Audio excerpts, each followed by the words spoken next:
Dilanjutkan. Selamat siang, halo sobat hak kita. Sebelumnya ada pepatah yang mengatakan tak kenal maka tak sayang. Maka dari itu perkenalkan terlebih dahulu. Saya Wila dan kedua rekan saya yaitu yang paling ganteng ada Mas Angga. Dan sebelahnya Mas Angga ada Mbak-mbak cantik dan gemoy, ada Mbak Balkis. Oke, dan kebetulan sekali kita ini mahasiswa dari Universitas Islam Negeri Maulana Malik Ibrahim Malang, dan sekaligus kita pun dari LBH Malang. Yang mana pada kesempatan kali ini kita disponsori langsung dan disupport oleh Studio Siap TV yang terletak di Jalan Bukit Berbunga nomor 209 Bumi Aji Kota Batu. Oke, pada kesempatan kali ini kita akan berdiskusi bersama ya Kak. Kita akan berdiskusi bersama mengenai isu-isu hukum yang sekarang ini sedang panas-panasnya di masyarakat ya. Di mana-mana pada bahas tentang masalah ini, dan kebetulan lagi semua sosmed muncul bahwa sampai semuanya lagi rame. apa itu? Kira-kira apa sih Kak ini Kak? Kebetulan kita juga mahasiswa hukum ya, kayaknya kita cocok sekali untuk bahas masalah tentang ini ya. Oke, jadi pada kesempatan kali ini kita akan mengangkat judul tentang konstitusi janganlah terkontaminasi. Oke, berarti dari judulnya aja udah kelihatan ya Kak, kalau kita membahas tentang konstitusi atau Mahkamah Konstitusi ya. Dari putusan Mahkamah Konstitusi terakhir yang itu menimbulkan pro dan kontra di masyarakat ya. Mahkamah Konstitusi apa Mahkamah Keluarga Kak? Katanya di masyarakat itu timbul omongan kalau Mahkamah Konstitusi itu sekarang tuh bukan ini Mahkamah Konstitusi, melainkan Mahkamah Keluarga katanya masyarakat. Katanya masyarakat loh ya Pak. Tapi memang buktinya apakah kayak gitu? Adalah Itu patut diskusi. dikupas gitu ya. Ya, maka dari itu patut sekali untuk dibahas. Kira-kira kenapa sih kok sekarang ini putusan MK menjadi ramai banget tuh, kira-kira kenapa Kak? Menurut pendapat dari Kak Angga sama Kak Balki sendiri gimana? Ya, kalau menurut saya berusaha berangkat dari kondisi sosial yang sudah membumi terkait putusan MK itu sendiri.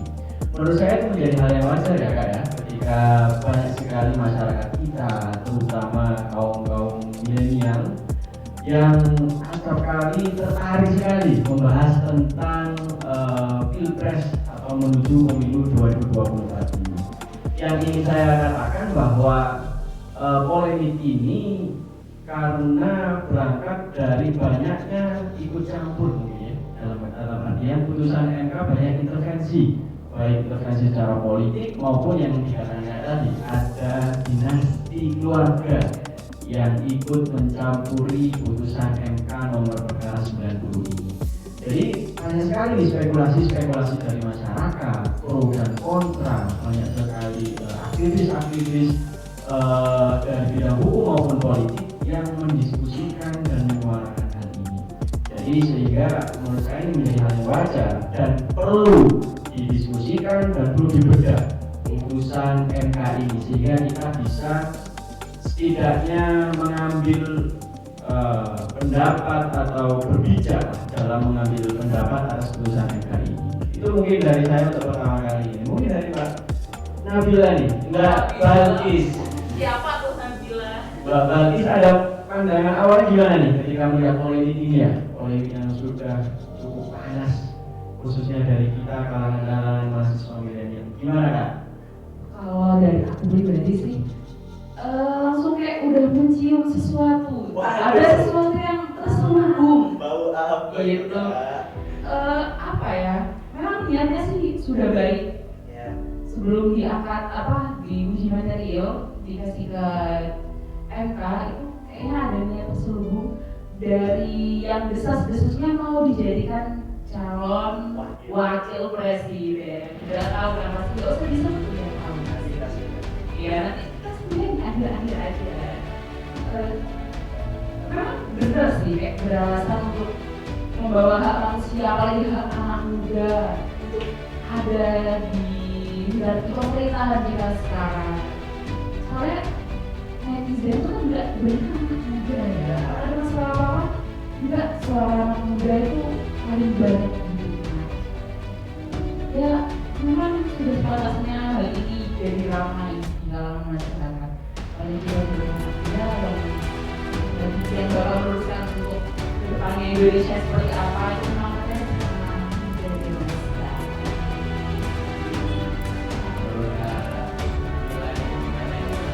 Kalau menurut saya sih, kenapa pusatnya rame mungkin karena ini ya Kak.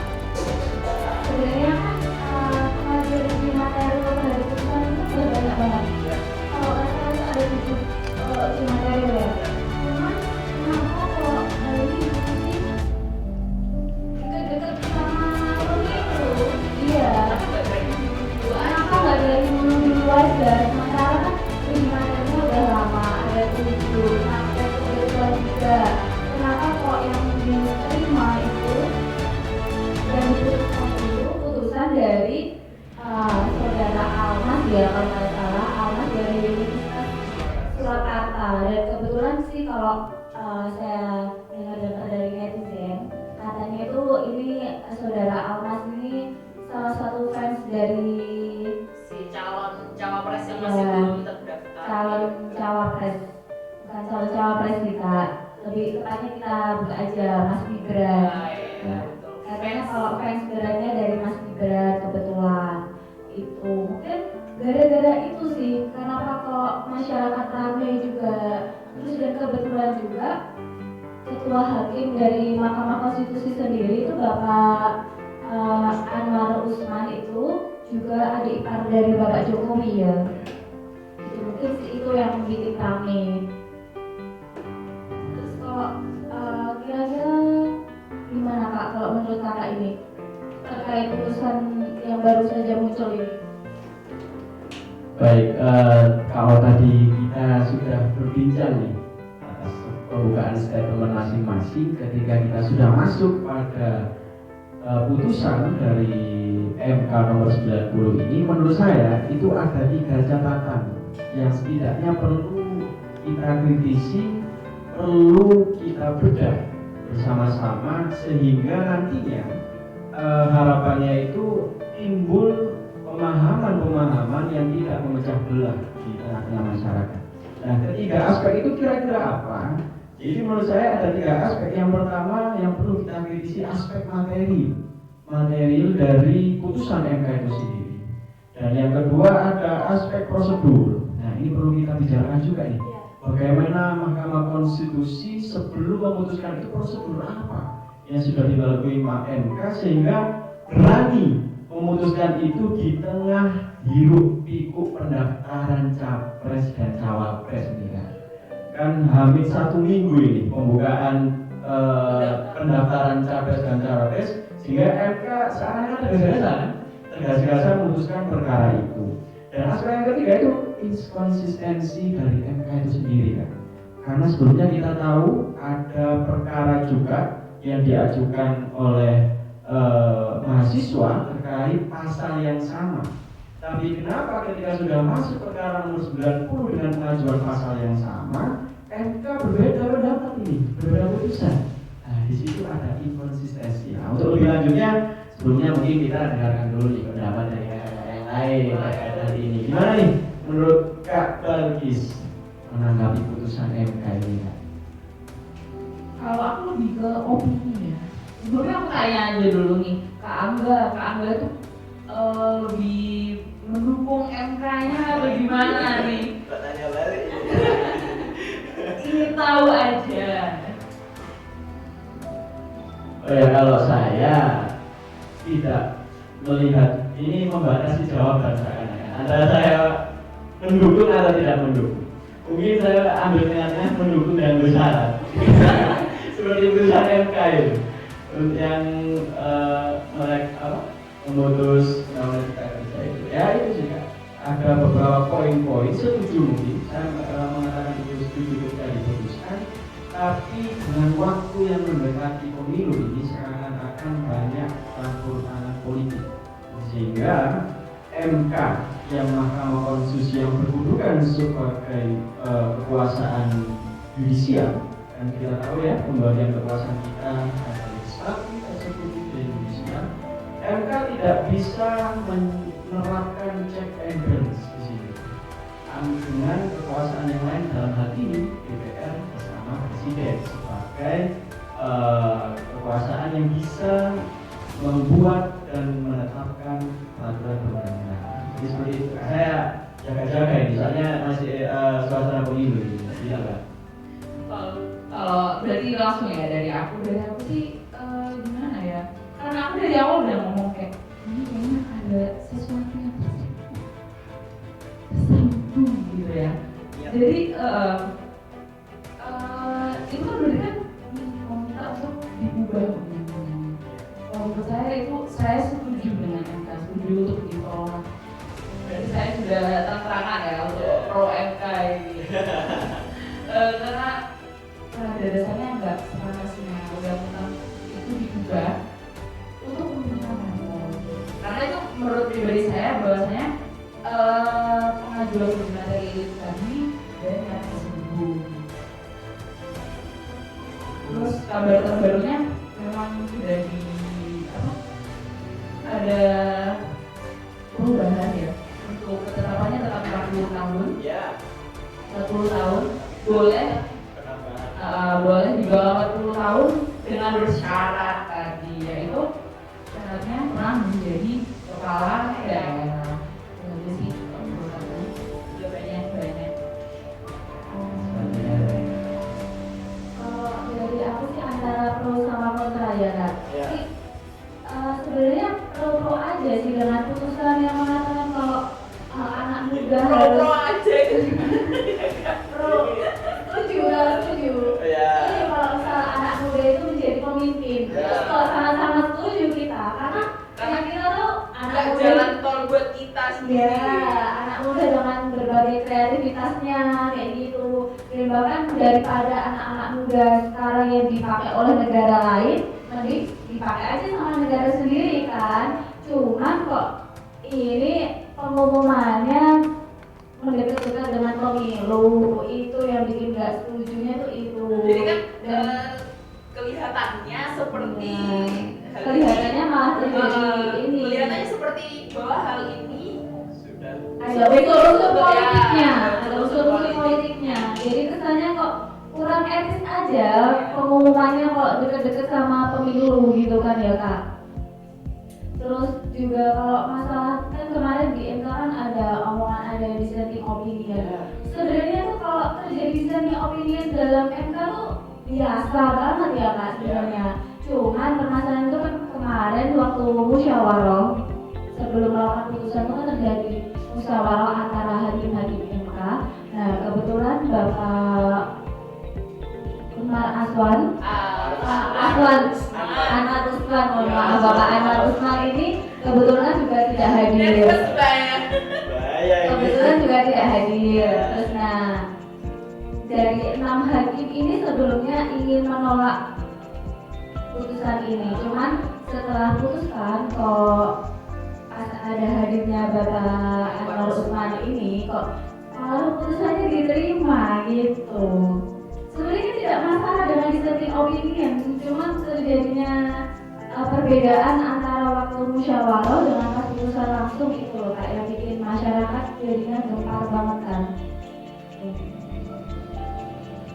Iya, saya menyambung ya, menyambung dari dissenting opinion tadi. Terus, ini yang saya maksud adanya aspek prosedur itu yang harus kita gali dan harus kita pegang. Setidaknya sebelum memutuskan ini, menurut saya ada hal-hal yang bersifat anomali terhadap majelis hakim Mahkamah Konstitusi. Kenapa saya mengatakan seperti itu?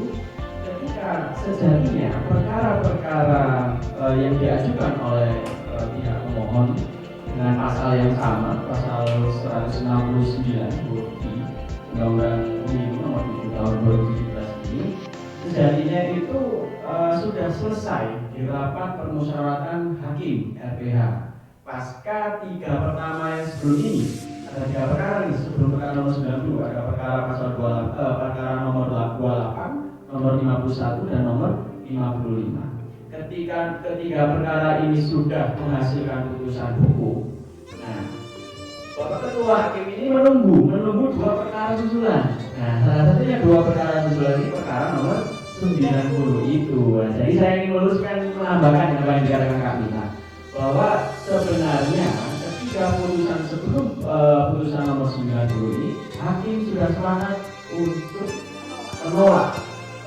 permohonan dari pihak yang mengajukan uji materi ini. Tapi kenapa setelah perkara nomor 90 masuk, nah ada dissenting opinion itu tadi ya. Tidak masalah, dissenting opinion dalam uji materi Mahkamah Konstitusi itu menjadi hal yang biasa. Tapi kenapa kok hal ini menjadi polemik? Yaitu ketika materi yang diujikan itu bersinggungan dengan pemilu 2024 ini. Apalagi kan ya lagi-lagi ini desas-desus untuk mengumpulkan salah satu bakal calon wakil presiden yang kebetulan masih aktif dengan secara kuat. Jadi itu secara prosedur perlu kita bahas lagi, dan secara uji materi tiba-tiba hakim Mahkamah Konstitusi menambahkan norma baru itu kan, yang harusnya minimal 40 tahun dengan menjadi adanya norma baru dengan syarat setidaknya pernah terpilih di dalam mekanisme pemilihan umum. Nah ini kan MK sudah setidaknya menurunkan legitimasi sebagai lembaga hukum. Jadi yang harusnya Mahkamah Konstitusi negatif legislator dalam putusan ini, MK setidaknya sudah positif legislator, seakan-akan ada campuran politik. Itu menurut saya Kak. Mau ada tambahan nih dari Kak Nabila. Kak Nabila lagi.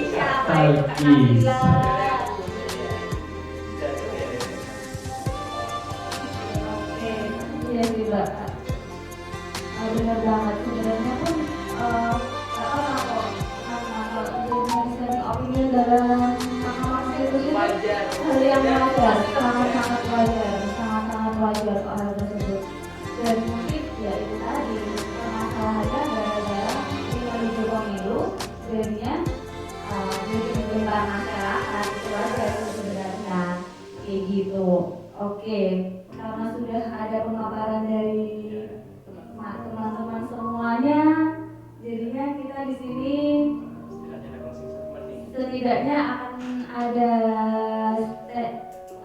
closing statement dari kakak-kakak ini, kakak-kakak yang pandai-pandai ya ini kebetulan. Amin. Oke. Kira-kira dari yang paling pojok dulu atau paling tengah dulu nih? Mas Angga ya. Mas Angga dulu. Jadi sorry ya, laki-laki. Gak apa-apa, ladies nomor second. Biasanya ladies first ya? Iya, gak apa-apa. Ini Khusus ladies Mas first. Angga. Karena Mas Angga sendiri. Oh, privilege karena cowok sendiri. Oke, sekarang closing statement dari Mas Angga dulu, gimana? Ya, dari saya nih untuk sobat hak kita yang mungkin menonton dan sobat-sobat dari studio Siap TV nih, mungkin yang lagi menonton tayangan kita terkait menyikapi hal ini adalah untuk menjadi rem bagi kita melibatkan etika dalam berpolitik, sehingga apapun problematika yang ada di luar sana, ketika kita mengedepankan etika dan kesopanan dalam menilai kebijakan-kebijakan itu, maka tidak ada perpecahan sebenarnya kan. Ini rentan terhadap perpecahan, dan pada akhirnya politik merupakan hal yang sangat fleksibel, sobat-sobat sekalian. Maka untuk berfanatik dalam politik itu sebenarnya bukan menjadi hal yang salah, tetapi menjadi hal yang berbahaya. Itu mungkin dari saya untuk diskusi kita pagi hari ini. Mungkin itu ya yang dapat kita diskusikan dalam kesempatan kali ini tentang sedikit nih tentang putusan MK perkara nomor 90. Mungkin selanjutnya teman-teman bisa kunjungi channel YouTube kami, yaitu channel Hak Kita. Hak Kita milik kita. Jangan lupa subscribe, like, follow, and comment. Dan kira-kira komen nih kita akan membahas tentang apa, topik apa nih yang menarik untuk kita perbincangkan bersama, dan tentunya ala-ala milenial nih. Jangan lupa komen tanggapan kalian tentang hal-hal yang lagi seru-serunya nih di Indonesia. Langsung komen aja di comment section di bawah. Oke. Terima kasih. Wassalamualaikum warahmatullahi wabarakatuh.